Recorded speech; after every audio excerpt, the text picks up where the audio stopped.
Break के बाद एक बार फिर से आपका स्वागत है। झारखंड और महाराष्ट्र के चुनाव के एग्जिट पोल आ चुके हैं और एग्जिट पोल जो हैं अलग अलग एग्जिट पोल साफ तौर से बता रहे हैं कि महाराष्ट्र में महायुति की सरकार बनने जा रही है और झारखंड में एनडीए की सरकार बनने जा रही है। हालांकि आंकड़ों में ठीक ठाक अंतर है। बहुत बिल्कुल कंजर्वेटिव जाएं तो हो सकता है कि सरकार बनाने के लिए किसी दूसरे दल से सहयोग लेना पड़े, किसी अन्य विधायकों से सहयोग लेना पड़े, लेकिन मोटी तस्वीर यही निकल कर आ रही है। तो इसमें मैं झारखंड पे चर्चा करूंगा, लेकिन इससे पहले एक रिएक्शन मैं विजय त्रिवेदी जी से लूँगा। विजय जी, मैं जो सवाल पूछ के एसपी के प्रवक्ता के पास गया था, एनसीपी प्रवक्ता के पास, वही सवाल आपके पास लेकर आऊँगा कि अगर कहीं ऐसी स्थिति बनती है कि नंबर से थोड़े से कम रह जाते हैं, तो या फिर शिवसेना उद्धव ठाकरे को जिस मकसद से वो अपने गठबंधन में गए थे वो मकसद सफल होता नहीं दिख रहा है, तो वो क्या आपको लगता है कि वापस आ सकते हैं? अब भाजपा उनके लिए दरवाज़ा खोल के रखेगी? बिल्कुल, बहुत महत्वपूर्ण सवाल है, लेकिन मैं उससे पहले एक ये किताब आपको बायोग्राफी दिखाना चाहता हूँ। ये शरद पवार साहब की बायोग्राफी है और इसका टाइटल जो है ना वो बहुत महत्वपूर्ण है। उसका टाइटल है अपनी शर्तों पर। समझे? तो ये जो शरद पवार साहब की राजनीति है वो है अपनी शर्तों पर। जी, अपनी शर्तों पर। तो शरद पवार साहब जो है वो तय करते, जैसे आपने देखा कि महाविकास अघाड़ी के गठबंधन में वो सबसे छोटी पार्टी के तौर पर थी, लेकिन शरद पवार साहब ने जिस तरह से सीटों का बंटवारा किया उसमें वो बराबर की सीटों पर आ गए, 85 सीटों पर आ गए। समझे? पहली बात तो वो किस तरह से करते हैं वो भी एक महत्वपूर्ण हिस्सा होगा। शरद पवार जी को हमेशा इसमें ध्यान रखिए महाराष्ट्र की राजनीति में कि वो किस तरह से मूव करते हैं। अब बात है उद्धव ठाकरे साहब की। उद्धव ठाकरे साहब तो पिछली बार भी केवल मुख्यमंत्री बनने के लिए भारतीय जनता पार्टी का साथ छोड़कर आए थे और वहां पर मुख्यमंत्री बन भी गए, 2.5 साल उन्होंने मुख्यमंत्री रह लिए। तो अब क्या भारतीय जनता पार्टी ऐसा कर सकती है? जैसा आप देखिए बिहार को, देखिए बिहार में लालू यादव कांग्रेस को बाहर रखने के लिए वो नीतीश कुमार के साथ फिर आ गए, वापस आ गए, और अभी चुनावों में उन्होंने इंडिया गठबंधन को भी में से भी नीतीश कुमार जी को निकाल लिया। तो उद्धव ठाकरे साहब तो आपने देखा होगा पिछले दिनों बार बार वो ये बात कहते रहे कि हिंदुत्व की विचारधारा को उन्होंने नहीं छोड़ा है। तो भारतीय जनता पार्टी को तो हिंदुत्व की विचारधारा चाहिए और इस पर लगातार चर्चा होती रही है। तो कोई पुरानी दोस्ती है उनके साथ, अब थोड़ा सा नाराज हो जाते हैं तो हो जाते हैं, फिर चाय पी लेंगे, फिर साथ आ जाएंगे। और मैंने कहा ना कि भारतीय जनता पार्टी का सबसे प्रिय शगल घर वापसी है, उसका नारा ही घर वापसी है। और उद्धव ठाकरे को आने के पर्याप्त आधार भी बन जाएंगे। उनके उधर जाने के तो एक ही आधार था, मुख्यमंत्री। भारतीय जनता पार्टी के पास वापस आने के बहुत सारे आधार हैं, हिंदुत्व हैं, बाकी सारी चीजें हैं जो आधार हैं। और आपने जो शरद पवार वाली बात कही, तो शरद पवार वाली बात आपने कही कि अपनी शर्तों पर, तो मुझे याद आ गया उस टाइम मैं वो कृषि मंत्री थे, मैं रिपोर्टिंग करता था, तो वो यूपीए में थे, तो वहाँ भी जो नीतियाँ बनती थी, जो बातें होती थी, फैसले होते थे, तो ये अपनी शर्तों पे सारी चीज़ मनवा लिया करते थे। ये इनकी खासियत भी रही है, एक कद्दावर नेता भी हैं, तो कोई इनकी बातों को जल्दी टालता है नहीं। तो ये सारी बात रही महाराष्ट्र को लेकर। झारखंड को भी हम लोग दरकिनार नहीं कर सकते, क्योंकि झारखंड और महाराष्ट्र के विधानसभा चुनाव के नतीजे जो हैं वो आपको आगे की केंद्र सरकार की रणनीति, केंद्र सरकार की पॉलिटिक्स को भी काफ़ी ज़्यादा प्रभावित करेंगे। तो झारखंड पर चर्चा करेंगे। एक छोटे से नज़र डाल लेते हैं झारखंड में क्या कहते हैं एग्जिट पोल के नतीजे। जो चाणक्य के आंकड़े हैं उसके हिसाब से झारखंड में एनडीए को 45 से 50, इंडिया को 35 से 38 और अन्य को 3 सीटें मिलने के यहाँ पे अनुमान जताए जा रहे हैं, 3 से 5 सीटें। मैट्रिज कह रहा है 42 से 47 एनडीए को, इंडिया को 25 से 30 और अन्य को 1 से 4 सीटें। और पीपुल्स पल्स कह रहा है 44 से 53 एनडीए को, इंडिया को 25 से 37 और अन्य को 5 से 9। एक्सिस माई इंडिया का जो एग्जिट पोल है वो अभी भी जुड़ा है। उसके हिसाब से झारखंड में एनडीए को 25 सीटें आ सकती हैं, इंडिया को 53 सीटें आ सकती हैं। हाँ, ये यहाँ पे ध्यान देने वाली बात है। एक्सिस माई इंडिया के हिसाब से एनडीए को 25 सीटें, इंडिया को 53 सीटें आ सकती हैं, अन्य को 3 सीटें आ सकती हैं। तो एक्सिस माई इंडिया की गठबंधन सरकार को वहाँ पे झारखंड में कमान सौंपने की बात कर रहा है। जेवीसी के जो आंकड़े हैं वहाँ पे एनडीए को 40 से 44, इंडिया को 30 से 40 और अन्य को 1 दे रहा है। तो यहाँ पे जो आंकड़े हैं झारखंड के वो इसमें तो मिले हुए आ रहे हैं यहाँ पे। अनिला सिंह जी, झारखंड में क्या कहेंगे? झारखंड में भी आपका रुख वही रहेगा जो महाराष्ट्र में है, या फिर झारखंड में आपको लगता है कि पासा थोड़ा सा पलट सकता है या फिर बीच का रह सकता है मामला? झारखंड में 50+ सीटों के साथ हम जीतेंगे, आप देखिएगा। रिकॉर्ड रिकॉर्ड बनेगा, नया रिकॉर्ड बनने वाला है। हालांकि 50+ सीटें तो मैं देख रहा हूँ किसी भी एग्जिट पोल में आपको दिया नहीं जा रहा है। बहुत दे रहे हैं तो चाणक्य दे रहा है जो आपको 45 से 50 यहाँ पर दे रहा है। विजय त्रिवेदी जी, क्या लगता है झारखंड में ये तो करिए 50+ लेके आएंगे? देखिए, अनिला जी की बात पे क्यों आप शक करते हैं? वो दोनों जगह सरकार बनवा रही हैं, आपको एग्जिट पोल की भी परेशान नहीं होना चाहिए था। अनिला जी की बात को मानना चाहिए। लेकिन अब वोट खत्म हो गए हैं, पूरी वोटिंग हो चुकी है दोनों जगह। खासतौर से झारखंड को देखें तो झारखंड के चुनाव में एक तो बड़ी बात क्या हुई है सर, कि झारखंड में एक तरफ तो थे आदिवासी मुख्यमंत्री, जो मौजूदा मुख्यमंत्री भी है हेमंत सोरेन साहब, और दूसरी तरफ भारतीय जनता पार्टी की तरफ से झारखंड का नेता ही नहीं था चुनाव में। वहां हिमंत बिस्वा शर्मा थे, वहां शिवराज सिंह जी थे, योगी आदित्यनाथ थे, कुछ और लोग थे। तो मतलब नॉन झारखंडी लीडर्स वर्सेस हेमंत शर्मा आदिवासी लीडर, ये चुनाव था। ईमानदारी की बात देखें तो बाबूलाल मरांडी साहब का नाम आप मुझे याद दिलाएंगे, ये तो मुझे भी याद आ जाएगा क्योंकि मैं पुराने, ये सबसे बड़ा फैक्टर था मुझे लगता है। अब तो मैं 1 मिनट विजय त्रिवेदी जी, अवधेश जी का रिएक्शन लेता हूं इस पे, चूंकि आपने बहुत बड़ी बात आपने कही कि झारखंड में जो आदिवासी के अस्मिता की बात की जाती थी, क्षेत्रीय चीज़ें वहाँ पे ज़्यादा हावी रहती हैं। हालांकि कोशिश ये की गई वहाँ पे उसको बाहर के लोगों के आने वाले मुद्दे को उठा करके कि उसको एक अलग रंग दिया जाए, लेकिन वो कितना असर जमीन पर दिखा? अवधेश जी, प्रेम अवधेश जी हमारे साथ संपर्क बनिए। प्रेम जी हमारे साथ हैं। प्रेम जी, यही सवाल मैं आपको लेकर के आपके पास आऊँगा कि झारखंड में जो समीकरण है, जो विजय त्रिवेदी जी कह रहे थे, बखूबी बता रहे थे, आपको लगता है वो समीकरण ज़्यादा हावी कर गया है यहाँ पे, और भारतीय जनता पार्टी से ज़्यादा बेहतर जो है यहाँ पे इंडिया गठबंधन की तस्वीर मजबूत दिख रही है?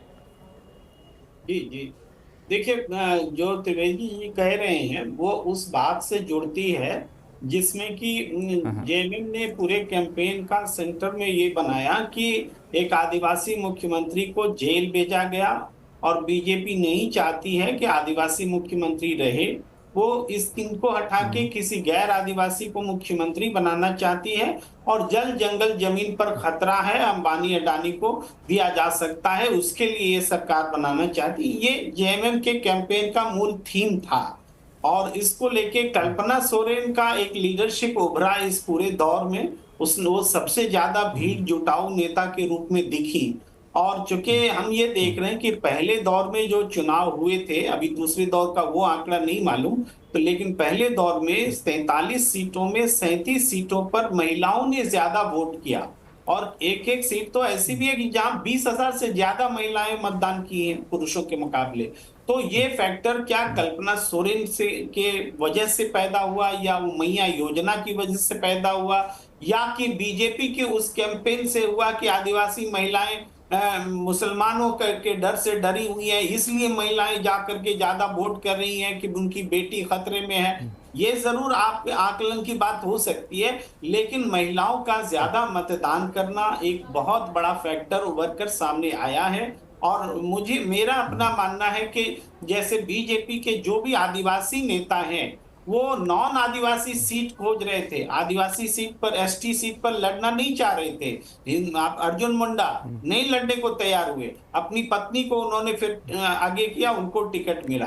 तो हम ये कह रहे हैं चंपाई सोरेन भी अपनी सीट नहीं जीतेंगे, ये मैं आज कह रहा हूँ ऑन रिकॉर्ड, मेरा अपना मानना है। उनके बेटे के भी चुनाव जीतने के आसार नहीं है, और अर्जुन मुंडा जी की पत्नी भी नहीं जीतेंगी। मैं उस पूरे कोल्हान इलाके में मैं रहता भी हूँ। ठीक है, इस पे मैं अनिला सिंह जी का भी रिएक्शन लूंगा, लेकिन उससे पहले मैं अवधेश जी से संपर्क करता हूँ, हमारे साथ जुड़ गए हैं वापस से। अवधेश कुमार जी, जो झारखंड के एग्जिट पोल के नतीजे आ रहे हैं उसमें बिल्कुल एक तरफा कहना थोड़ा सा मुश्किल लग रहा है। हालांकि ज़्यादातर एग्जिट पोल एनडीए की सरकार बना रहे हैं, लेकिन कुछ एग्जिट पोल ऐसे भी हैं जो वहाँ पे इंडिया की सरकार, इंडिया गठबंधन की सरकार बना रहे हैं, जिसमें एक्सिस माई इंडिया है जो कह रहा है कि 53 सीटें मिलने वाले इंडिया गठबंधन को, और एनडीए को सिर्फ 25 सीटें मिलेगी।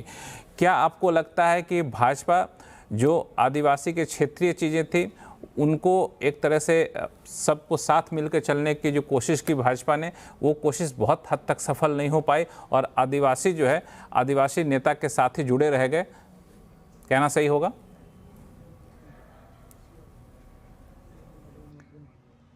देखिए, ऐसा है कि जो एग्जिट पोल बता रहे हैं, लड़ाई दोनों में ज़बरदस्त लड़ाई थी। बीजेपी को एज था, ये दिखाई दे रहा था कुछ क्षेत्रों में। संथाल परगना में थोड़ी कमी थी, लेकिन भारतीय जनता पार्टी जो वहाँ हेमंत सोरेन ने अपनी गिरफ्तारी को जिस ढंग से आदिवासी स्वाभिमान का मुद्दा बनाया पूरे संथाल में, और उस मुद्दे को भारतीय जनता पार्टी उस रूप में काटने में सफल नहीं थी, ये साफ दिखाई दे रहा था चुनाव में। लेकिन जो भारतीय जनता पार्टी ने मुद्दे उठाए वो भी जनता तक गए हैं। हेमंत सोरेन के पक्ष में जो जा रहा था वो, जैसा अभी प्रेम जी की बातों से मैं प्राय असहमत ही रहता हूं, लेकिन अब जब ये चंपई सोरेन को लाए तो पहली बार बीजेपी ने वहां बेटा और पुत्र, बेटा पिता दोनों को टिकट दिया।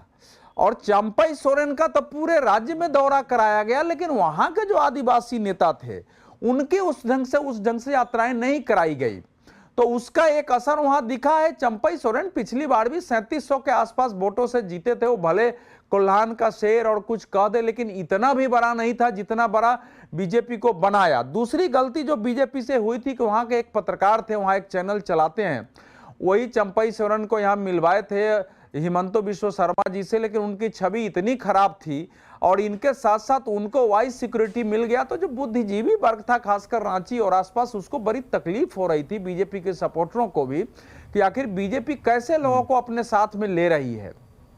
ये भी वहां पढ़े लिखे वर्ग में, तो उस रूप में जैसे सपोर्ट मिलना चाहिए था सोशल मीडिया पर बुद्धिजीवियों का, उसमें थोड़ी रांची हजारीबाग क्षेत्र में भाजपा को कमी रही। जो बस इसकी मैया सम्मान योजना दो थी, 3 महीने का पैसा जो है इन्होंने भेज दिया महिलाओं के लिए। आबुआ आवास जो था उनका घर बनाने का, वो पैसा दे दिया, ये नहीं कि हाँ भैया अकाउंट में पैसा भेज दो, उसने देखा लड़ना है।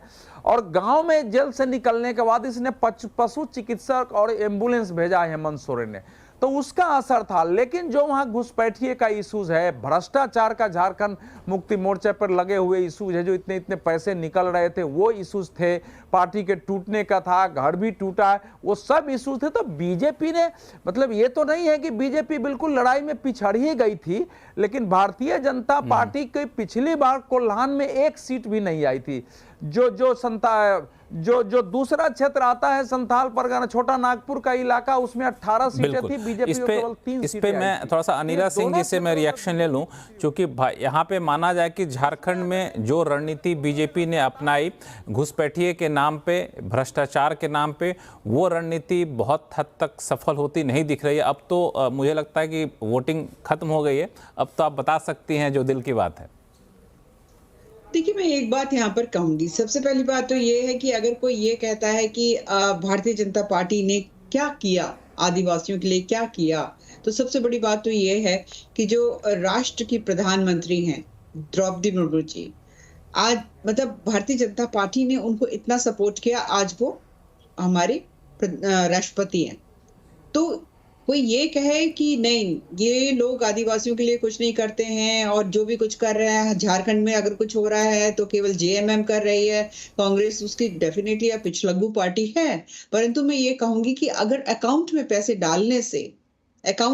डालने से सरकारें बन जाती हैं, तो इसका मतलब फिर आप जो है, जो वोटर है, उसकी बुद्धि पर आप बहुत बड़ा क्वेश्चन मार्क लगा रहे हैं। क्योंकि जो वायदे किए थे कि हर साल 5 लाख नौकरियां दूंगा, और किस प्रकार से महिलाओं की सुरक्षा की उन्होंने बात करी थी, या इनिशियली जो बात करी थी कि अकाउंट में जो है इतने पैसे आपके आएंगे, वो सब तो कुछ नहीं हुआ। हाँ, उनके पीए और उनके मंत्री और जाने किस किस के यहाँ पे करोड़ों करोड़ों रुपए जो है वो प्राप्त हो रहे थे। बिल्कुल आप ये दावा कर रहे हैं कि आदिवासियों के लिए भारतीय जनता पार्टी ने भी काफ़ी कुछ किया, लेकिन इस दावे पे सवाल भी उठता है कि इस कोशिश के बावजूद आदिवासी पूरी तरह से लामबंद नहीं हुए भारतीय जनता पार्टी के पक्ष में। लेकिन हकीकत क्या निकल कर आया, मुझे लगता है 23 तारीख को जब नतीजे आएंगे तो बात साफ हो जाएगी। लेकिन अब तक जो एग्जिट पोल के आंकड़े आ रहे हैं उस पर आप सभी लोग हमारे साथ जुड़े, अपनी अपनी राय रखिए। आप सभी लोगों का बहुत बहुत धन्यवाद। और बता दूं कि एग्जिट पोल के नतीजों में साफ तौर से महाराष्ट्र में अधिकांश एग्जिट पोल जो है वो महायुति की सरकार बना रहे हैं। झारखंड में भी एनडीए की सरकार है, थोड़ा वहाँ पे फाइट काफ़ी ज़्यादा क्लोज फाइट है। लेकिन क्या एग्जिट पोल कितना सही होता है और हकीकत में रिजल्ट क्या निकलता है, थोड़ा सा हमें इंतजार करना पड़ेगा। फिलहाल शो को यहीं ख़त्म करते हैं। देखते रहिए CNBC आवाज़। नमस्कार।